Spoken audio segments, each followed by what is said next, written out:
Hello, good morning. Hope everyone's keeping well. So today we're looking at this 1996 Land Rover Disco 1. It's got a 300 TDI diesel in it. It's got a fuel problem. That's what we're looking at today. I thought it might have been just a case of replacing the fuel filter, which had blocked up on me once before. And last time I changed this was about when I first bought the vehicle, probably about 7-8 years ago now. So I changed that. No joy. It's a bit of a peculiar one because it will start and run for a good 10 minutes or so, then it will just sound as if it's running out of breath. So there's obviously something more to it. Now, something I hadn't appreciated, I know Defenders have an extra filter down on the chassis under here. But I hadn't appreciated that these have the same thing, but I don't know why they put it in a different position. So if I come in the back here, and I need to get some better light on this, there's actually another filter here which we're going to try and take apart today. I'm going to try and take it apart in situ. These pipes are seized in, well and truly seized in. So I'm going to try and take it apart in situ and see how we get on. As you might notice, there's no flaw in it. The previous owner, a friend of mine I went to school with, he cut it out with the idea of sorting out the rust and putting it back on the road. He never got that far. I actually brought this off of him for spare parts. I was going to strip this for a Series 3 that I've got. But as it transpired, the Series 3 was mechanically sound anyway. So this never got scrapped. It's now the farmyard shunter. I've actually become quite fond of it, so I don't think I could break it even if I wanted to. So yeah, I'll get a bucket to chuck underneath. To be fair, where he's cut the floor out, at least it's made life a hell of a lot easier. I've not actually got to go underneath. I can literally just get to it from the top. So we're going to try and undo this bolt here. I'll put a bucket underneath and we'll see what comes of it. I do have a plan B. If everything goes south, I do have a plan B, but we'll try to keep this filter for the minute. I do have a set of seals. So yeah, we'll see how we get on. Oh, and in case anyone's curious, it's not particularly high mileage, 160,000. So should be plenty of life left in it if the rust doesn't kill it first.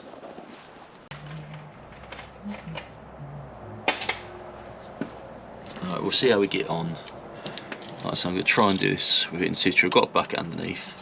Of course, it's a Land Rover, so it's not going to be a straight 10mm, is it? It's probably Imperial or something silly, I suppose. Should we try 11, just out of curiosity? Yeah, it's Imperial, isn't it? But 11mm will do.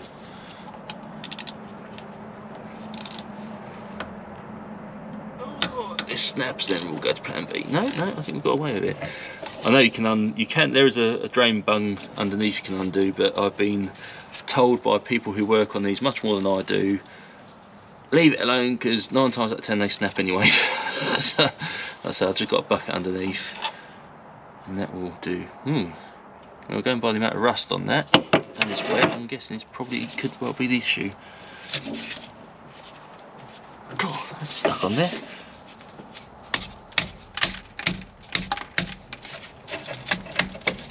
Right, hold on a minute. Might have to get a hammer and chisel and give it a gentle tap. One moment.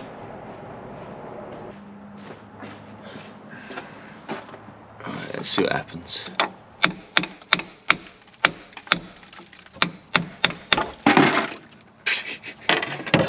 At least it fell in the bucket.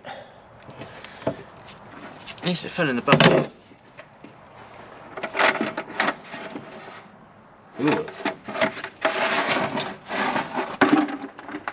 Oh my goodness. Hold on, let me forgive me cough. I don't know if I've got a bad cold or if it's hay fever, but right, don't know how well you can see that, but that's all the crap that's just come out of that bottom filter. So yeah, so I've got all this sediment in the bottom. Ugh. I think that may have been the issue. So We'll give that a good clean out. There's something else underneath that. I'm not too certain what it is. Not too certain. There's something else underneath that I need to take a look at. Alright, so I'm going to try to avoid going underneath if I can help it. Try and work out what this is. Oh, so it's just some sort of splash shield by the looks of it. Not too sure, but it's literally just like a cone. That's what it is.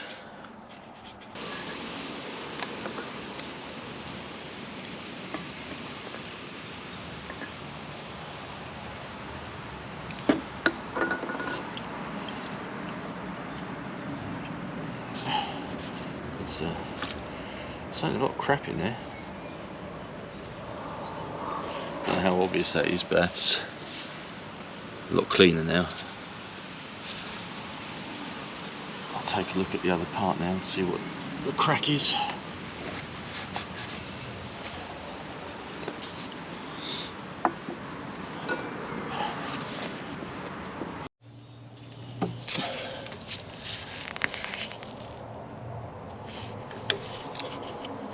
God, that's put up a fight.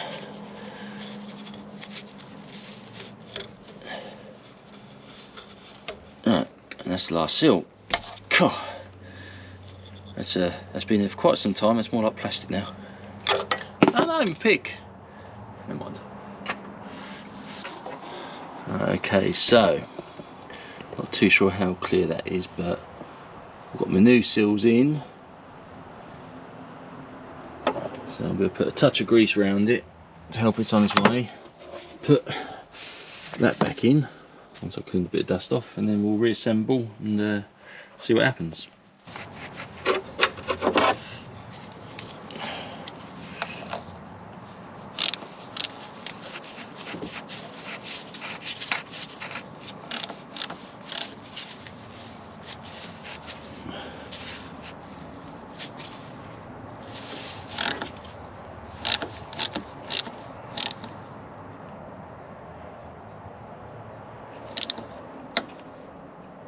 Right, we'll try that, see how we get on.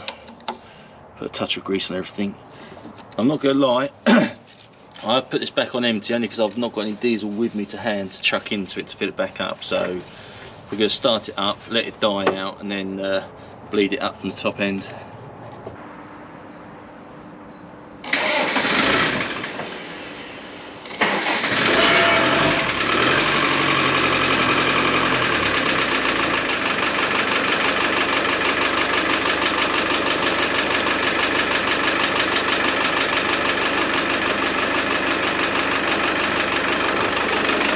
I'd expect this to die out in a second now once it's sprayed in that area.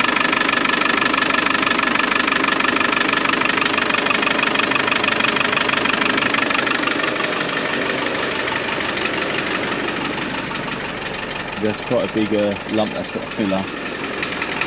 Oh, there it goes. There it goes.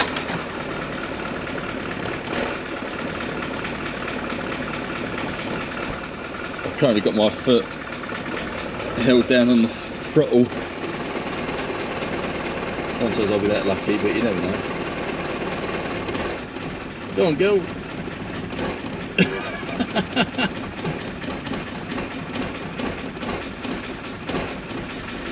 Oh.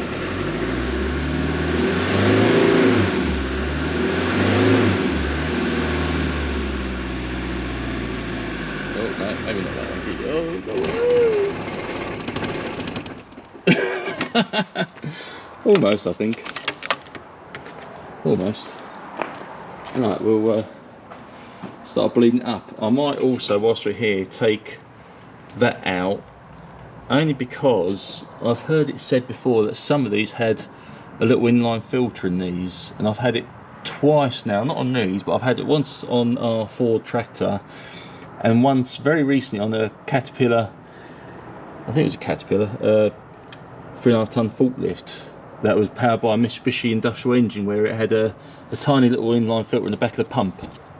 I don't think these have that, but some people said they sometimes have a filter inside there, so I'll just quickly undo that. check that, put that back on, try and bleed it up, and then I'll give it another go. Let's just see.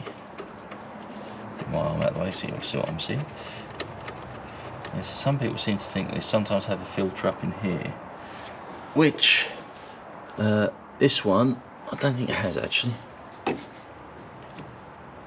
No, it's literally just a banjo bolt. And that is literally just pipe fitting down to the pump. I don't know if the pump has a filter in it or not, but I might chance it for a minute and leave it alone.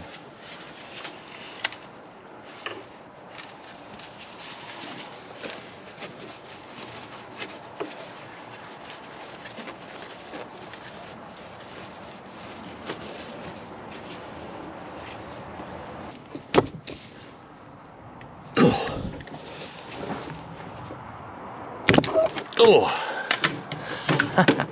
oh sorry, my hairy arm's in the way. Let's have a quick look.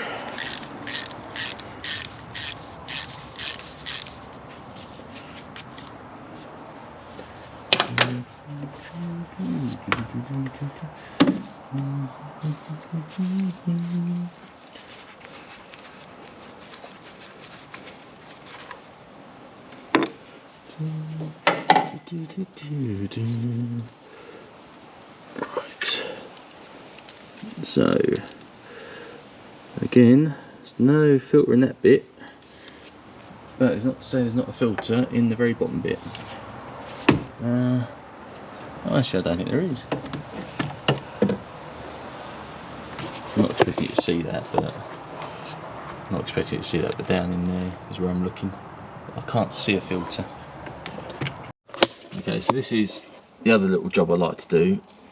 Now this is the fuel tank sender, and the Land Rover's just decided to start beeping at me. But yeah, this is the fuel tank sender, and what happens apparently, from what I've been reading on the forums, these tails rust, which these have done. And I think what happens, they push up against this plastic and start letting air through. So really, it wants a replacement fuel sender, which I might do during the winter. But what I might do just for the moment is put a load of grease around that, and hopefully that'll help keep that sealed for a few months more.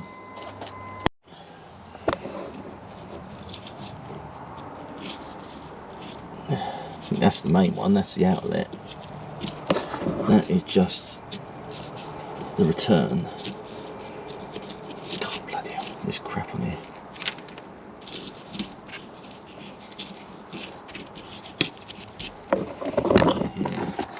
But yeah, I'll have to, I really ought to change that. It's actually, it's a plastic tank for some reason. I don't know why. Forgive my terrible camera work. For some reason in my mind it was a metal tank. I don't know why. But yeah, I've got the special tool to change it. So I think that might be on the cards. Replace the fuel sender.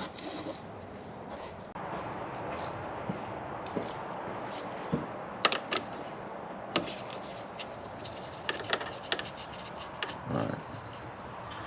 Let's bleed it up.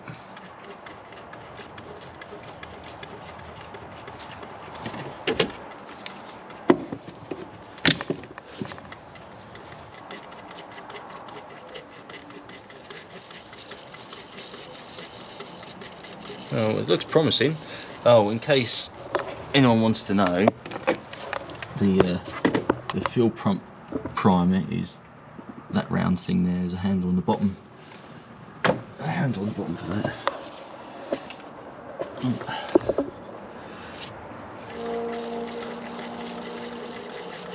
Okay. That's about there, I think.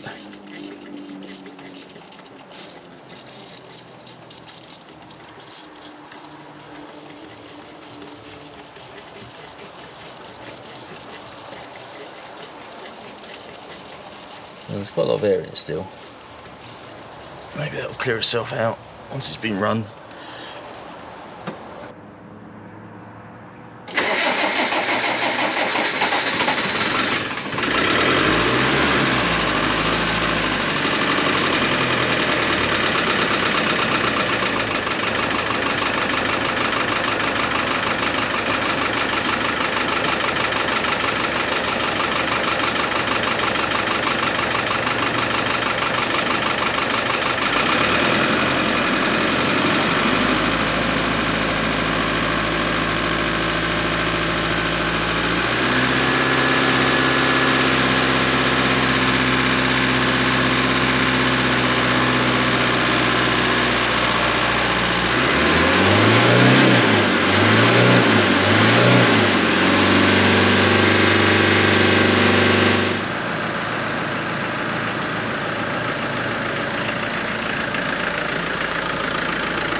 So I've left this running. I've left this running for about 45 minutes to an hour now. I've just left it ticking over whilst I've been doing some other bits and pieces, rearranging some bits, rearranging the vehicles in the barn. It seems to have settled right down now. It was hunting, farting about, but it never cut out, not this time around. So it's definitely an improvement. It never would have done this before. But I am going to look at getting a replacement fuel tank sender. I think that's over £100. And for the sake of an extra £30 I think it was, I can buy a brand new one of these. So I might just do that. I might just buy a brand new fuel tank sender, brand new separator, and then that'll be that about 100% then. But yeah, I'm not too sure. So it seems to have settled right down now, taking over the sweet as anything. But yeah, so that's probably about it for this video. Hope you liked it, hope you found it interesting, hope you have a good weekend, and I'll get a fuel tank sender ordered up, and I'll see you on the next one.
Yeah, I've got to come back for the camera.